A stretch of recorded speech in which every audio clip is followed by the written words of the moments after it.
So friends, जब भी आप यूनिवर्सिटी ऑफ दिल्ली के कॉलेजेस में अप्लाई करते हैं असिस्टेंट प्रोफेसर पोजीशंस के लिए, तो आप एक कैंडिडेट डैशबोर्ड पर आपको ये इंफॉर्मेशन मिल जाएगी। अगर आप शॉर्टलिस्ट हो जाते हैं तो shortlisted for interview, screening committee के जो भी हमारे कमेंट्स होते हैं वो भी मेंशन हो जाते हैं। ऐसा कुछ कमेंट में क्यों मेंशन होता है कि अगर मेरे पास मैंने कुछ एक्सपीरियंस में ऐड ऑन किया था, तो उस कमेटी के अकॉर्डिंग वो एक्सपीरियंस काउंटेबल है या नहीं काउंटेबल है, ऐसे कुछ कमेंट्स उसमें मेंशन होते हैं। तो ये सारी डिटेल्स आपको डैशबोर्ड पर मिल जाती हैं।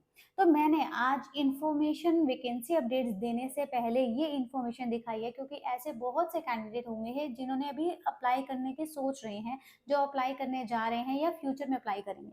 तो मुझे ये बताना ज़रूरी था कि जब भी आप अप्लाई करते हैं, उसके बाद अगर आप यहाँ शॉर्टलिस्ट हो जाते हैं, तो ऐसे कुछ इन्फॉर्मेशन आपके पेज पर मिल जाएगी। सो आज की इन्फॉर्मेशन हम बात करेंगे यूनिवर्सिटी ऑफ दिल्ली से एफिलिएटेड अनदर कॉलेज से वैकेंसीज जो कि रिलीज हुई है असिस्टेंट प्रोफेसर पोजीशंस के लिए। तो हम सीधा नोटिफिकेशन पर आ जाते हैं, डिटेल्स जान लेंगे। यहाँ पर ये जो नोटिफिकेशन रिलीज हुई थी 4 अप्रैल को रिलीज हुई थी। 26 अप्रैल तक आप इसमें अप्लाई कर सकते हैं। ऑनलाइन आपको अप्लाई करना है। वेबसाइट का लिंक मैं आपको डिस्क्रिप्शन बॉक्स में दे दूंगी और लास्ट में हम विजिट भी करेंगे कि कैसे आपको अप्लाई करना है। तो यहाँ पर इंफॉर्मेशन देने से पहले एक और चीज़ के बारे में बात करती हूँ। तो बहुत सी कैंडिडेट्स ये डाउट होता है जिनके माइंड में कि क्या नेट या फिर पीएचडी जो है वो दोनों की रिक्वायरमेंट है। नहीं, अगर आप असिस्टेंट प्रोफेसर के लिए अप्लाई करना चाहते हैं तो दोनों में से एक चीज़ आपकी होनी चाहिए, या दो हो तो भी बहुत अच्छी बात है, बट मिनिमम दोनों में से एक चीज़ का तो आपका ये क्राइटेरिया आपको फुलफिल करना ही करना पड़ेगा। इसके बाद आप एलिजिबल हो जाते हैं, मीन्स अप्लाई करने के लिए एलिजिबल हो जाते हैं।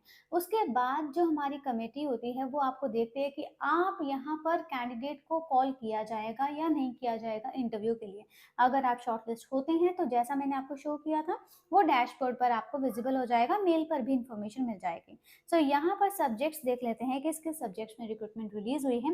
बोटनी में रहेगी वैकेंसी 1, इसके बाद commerce 1, computer science 1, environmental studies 1, geography 3, Hindi 4, history 3, physics 1 and political science 2।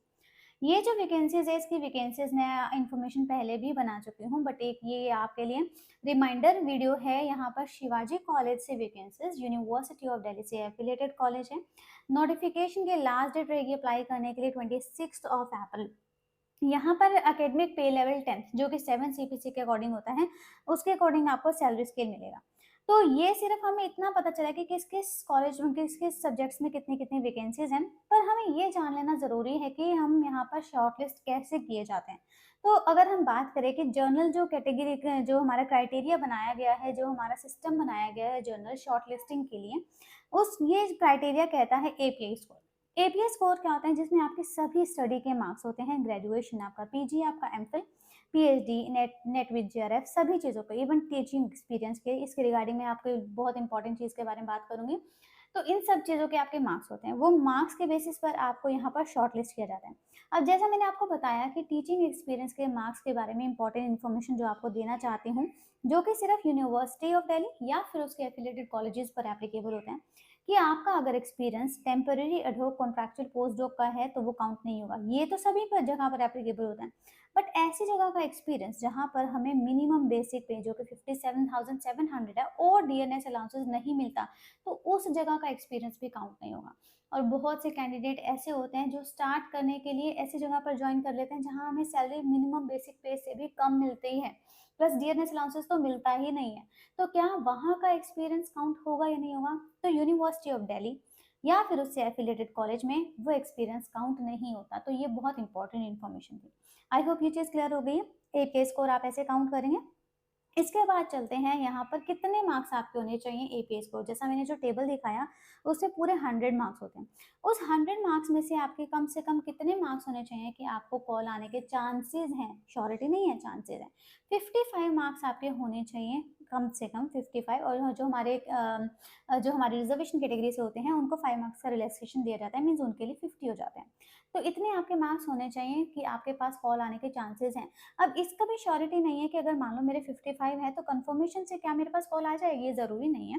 इसमें क्या रहता है कि फर्स्ट 40 कैंडिडेट्स को कॉल किया जाएगा। 1 वैकेंसी के लिए first 40 candidates, first 40 means descending order में, मीन्स बड़े से छोटे की ऑर्डर में कैंडिडेट्स को कॉल किया जाएगा। अगर एडिशनल 1 वैकेंसी है तो एडिशनल 20 कैंडिडेट्स को कॉल किया जाएगा, मीन्स 2 वैकेंसी के लिए 60 कैंडिडेट्स को कॉल किया जाता है। ठीक है, ये चीज़ क्लियर हो गई। तो ये मैंने आपको चीज़ें यहाँ से क्लियर कर दिया और होप सो आपके पास इंटरव्यू के लिए कॉल आ जाए। कॉल आने के बाद यहाँ पर 2 स्टेजेस में यहाँ पर पूरा जो इंटरव्यू है वो फाइनलाइज होता है, जिसमें फर्स्ट स्टेज होती है प्रेजेंटेशन असेसमेंट कमेटी, जो कि आपकी प्रेजेंटेशन ले सकते हैं, जो कि आपका डेमो लेगी और आपका क्वेश्चन आंसर राउंड तो होगा ही होगा। ठीक है, सेकेंड स्टेज में क्या होगा, जो आपकी सिलेक्शन कमेटी, सॉरी जो प्रेजेंटेशन कमेटी है वो आपको क्या देती है, ग्रेड्स देती है ABCD E के बेसिस पर। वो ग्रेड्स वो चेक करेगी, दोबारा से आपके पास में भी वो क्वेश्चंस पूछ सकते हैं, असेस करेंगे वो आपके सारे नॉलेज सब कुछ, और उनका ही जो डिसीजन है वो फाइनल होता है। सिलेक्शन कमेटी का ही डिसीजन जो है वो फाइनल होता है। चीज़ें क्लियर हो गई। जैसे मैंने बताया कि आपको असेस जो किया जाएगा वो मार्क्स के बेसिस पर नहीं, आपके ग्रेड्स के बेसिस पर किया जाता है, मीन्स आपको ग्रेड्स दी जाती है। आपका इंटरव्यू जो है, जो भी है आपका इंटरव्यू रहता है, सिलेक्शन कमेटी जो भी चेक करते हैं वो आपका ग्रेड्स के बेसिस पर चेक करते हैं, ABCD E। इन ग्रेड्स के बेसिस पर ही आपका फाइनल सिलेक्शन होता है। चीज़ें यहाँ से क्लियर हो गई है। मैंने आपको ये भी बता दिया कि यहाँ पर सिलेक्शन कमेटी कैसे है, आपका APS कोर्स के बारे में बात की है, प्लस ये भी मैंने आपको स्टार्टिंग में दिखा दिया था कि यहाँ अगर आप शॉर्टलिस्ट होते हैं तो आपको कैसे इन्फॉर्मेशन मिल जाती है। अब यहाँ पर हम कुछ ऐसी चीज़ों पर चलते हैं जो कि अगेन जानना ज़रूरी है। फ़ी के रिगार्डिंग 500 रुपीज़ फ़ी रहेगी अनरिजर्व्ड OBC NWS के लिए। SC ST PWD women candidates के लिए यहाँ पर कोई भी फ़ी नहीं है। चीज़ें यहाँ से मैंने सारी इंपॉर्टेंट चीज़ें आपको कवर अप करके दे दी है। अब इनके पोर्टल पर चलते हैं और ये भी मैं दिखा देती हूँ कि कैसे आपको अप्लाई करना है। तो यहाँ पर हम आ जाते हैं इनके पोर्टल पर कि कैसे आपको अप्लाई करना है। ये जो पोर्टल है RECUOD.AC.in। अब ये जो है, मैंने जो आपको पहला पेज दिखाया था, ये हमारे पास ये वाली वेबसाइट है COLRECUOD.AC.in। और ये वाला जो पेज है, यहाँ पर आपको क्या करना है, रजिस्ट्रेशन करना होगा। तो मैंने यहाँ पर ऑलरेडी रजिस्ट्रेशन किया हुआ है। ठीक है, यहाँ से रजिस्ट्रेशन करने के बाद आप किस पोजीशन के लिए कहाँ पर अप्लाई करना चाहते हैं तो ये आप चेक कर सकते हैं। लाइक मुझे असिस्टेंट प्रोफेसर के लिए अप्लाई करना है, लाइक मुझे कॉमर्स में अप्लाई करना है, तो नो जॉब ओपनिंग्स, अभी यहाँ पर कोई जॉब ओपनिंग नहीं है। मान लो कि अगर मैं किसी ऐसे के लिए सिलेक्ट कर रही हूँ तो वो आप वैकेंसीज यहाँ पर चेक करेंगे। अभी शिवाजी कॉलेज के लिए मैंने यहाँ पर अप्लाई किया हुआ था, तो यहाँ पर हम लोग रिज्यूम अगर सेशन करेंगे तो यहाँ पर हम लोग प्रोसीड्स टू नेक्स्ट सेशन। तो यहाँ पर आप अपने क्या करेंगे, अपनी जो डिटेल्स हैं उनको फिल करेंगे, आपकी पर्सनल डिटेल्स, आपकी एजुकेशनल डिटेल्स फिल करने के बाद सारी चीज़ें अटैच कर देंगे और प्रोसीड टू नेक्स्ट सेक्शन करेंगे। इसके बाद आपका ऐसे ऐसे करके फॉर्म जो है वो फिल हो जाएगा। ये बहुत बेसिक स्टेप्स हैं जिसके थ्रू आप अपना फॉर्म फिल कर सकते हैं।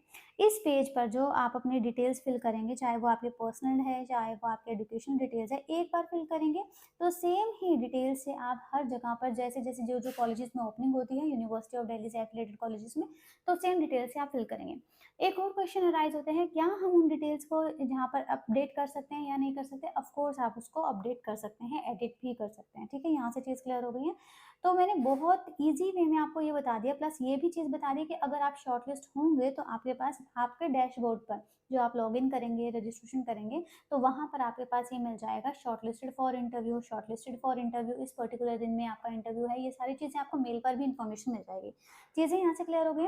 अब मैं आपको इनके पोर्टल पर भी विजिट करा देती हूँ। shivajicollege.ac.in ये पेज है जहाँ से आप नोटिफिकेशन डाउनलोड कर सकते हैं। तो ये है आपके पास यूनिवर्सिटी ऑफ दिल्ली से एफिलिएटेड कॉलेज है। ये असिस्टेंट प्रोफेसर के लिए वैकेंसीज रिलीज हुई थी। नोटिफिकेशन डाउनलोड करनी है तो क्लिक हेयर पर प्रेस करिएगा, यहाँ से आप नोटिफिकेशन डाउनलोड कर सकते हैं। चीज़ें क्लियर हो गई है। मैंने अपनी तरफ से 1 बाय 1 हर चीज़ को क्लियर करने की ट्राई की है और आई होप क्लियर भी हो गई होगी। फिर भी इनकेस कोई डाउट रहता है, कोई आपको क्वेरी है, कोई सजेशन है, कोई फीडबैक है, वो आप मेंशन कर सकते हैं कमेंट बॉक्स में। मैं ट्राई करूँगी क्वेरी को रिजॉल्व करने की। अब यहाँ पर मैं एक और चीज़ की आपको रिक्वेस्ट करना चाहती हूँ। मैंने अपने चैनल पर ट्रांसफॉर्मेशन जर्नी स्टार्ट की और वो ट्रांसफॉर्मेशन जर्नी में बहुत नॉलेजेबल वीडियोस के बारे में हम लोगों ने बात किया है, प्लस मोटिवेशन वीडियोस के बारे में भी हम लोगों ने बात किया है। वो भी आप ज़रूर चेक कर सकते हैं, मे भी आपको पसंद आएगी। प्लस आप मेरे इंस्टाग्राम पेज भी विजिट कर सकते हैं जहाँ पर मैं अपने जो इंस्टाग्राम पेज पर पॉडकास्ट क्लिप्स जो रहती हैं वो आप ज़रूर जाकर चेक कर सकते हैं। मे भी आपको कहीं ना कहीं वो चीज़ पसंद आएगी। अगर पसंद आएगी तो उसके बाद पेज ज़रूर फॉलो करिएगा। साथ ही में आप मुझे कमेंट बॉक्स में ये भी बता सकते हैं कि किस पर्टिकुलर सब्जेक्ट में आपको यहाँ पर वैकेंसी डिटेल्स चाहिए होंगी। आप ये मुझे बता सकते हैं किस पर्टिकुलर करियर में आपको पॉडकास्ट चाहिए। आप ये बता सकते हैं और कौन सी मोटिवेशन वीडियो आपको चाहिए। तो मैं ट्राई करूँगी आपको आपके अकॉर्डिंग जो कंटेंट है वो प्रोवाइड करने की। प्लस एक और चीज़ यहाँ पर, ये जो ट्रांसफॉर्मेशन वीडियोज़ है या जो पॉडकास्ट वीडियोज़ हैं, वो मैं आपको क्यों शो कर रही हूँ, क्योंकि कहीं न कहीं आपके लिए या फिर आपके फ्रेंड्स एंड फैमिली मेंबर्स के साथ के लिए वो चीज़ ज़रूरी हो सकती है, वो आप अपने फ्रेंड्स एंड फैमिली मेंबर्स के साथ ज़रूर शेयर कर सकते हैं। सो नोटिफ़िकेशन मैं आपको ऑलरेडी बता चुकी हूँ, सारी डिटेल्स मैंने आपको इस वीडियो में ही क्लियर कर दी है। इन केस कोई डाउट रहेगा तो फिर भी आप कमेंट बॉक्स में मेंशन कर सकते हैं। इसकी लास्ट डेट भूलिएगा मत, 26 ऑफ अप्रैल तक आप इसमें अप्लाई कर सकते हैं। अप्लाई आपको ऑनलाइन ही करना है, लिंक आपको डिस्क्रिप्शन बॉक्स में भी अटैच कर दिया जाएगा, जिसमें आप इजीली अप्लाई कर सकते हैं। एक और लास्ट चीज़ में हम बात करना चाहते हैं, बहुत से कैंडिडेट ये बोलते हैं कि यहाँ पर पैसा चल रहा है, अप्रोच चल रहा है, मे बी गाइज ये चीज़ हो गई, बट अगर आप इंटरेस्टेड हैं, अगर आप कोशिश करना चाहते हैं तो आप ज़रूर कोशिश कर सकते हैं। सिर्फ यहीं पर ही जॉब ओपनिंग्स नहीं है, दूसरे कॉलेजेस, दूसरी यूनिवर्सिटी में भी रेगुलरली वैकेंसीज रिलीज हो रही है। यूनिवर्सिटी ऑफ इलाहाबाद में भी काफ़ी सारी वैकेंसीज आई हैं। कल एक और मैंने आपको वीडियो जहाँ पर अपलोड करके दिखाई थी, जिसमें मेगा रिक्रूटमेंट रिलीज हुई है, वहाँ पर भी आप अप्लाई कर सकते हैं। पुरानी वीडियो जाकर चेक ज़रूर करिएगा, मे बी आपके लिए वहाँ वाली अपॉर्चुनिटी आपके लिए ज़्यादा इंपॉर्टेंट हो। सो आई होप आप सबको चीज़ें क्लियर हो गई है। वीडियो लाइक करना मत भूलिएगा, लाइक करने से मुझे मोटिवेशन मिलती है। So guys, thank you and have a nice day.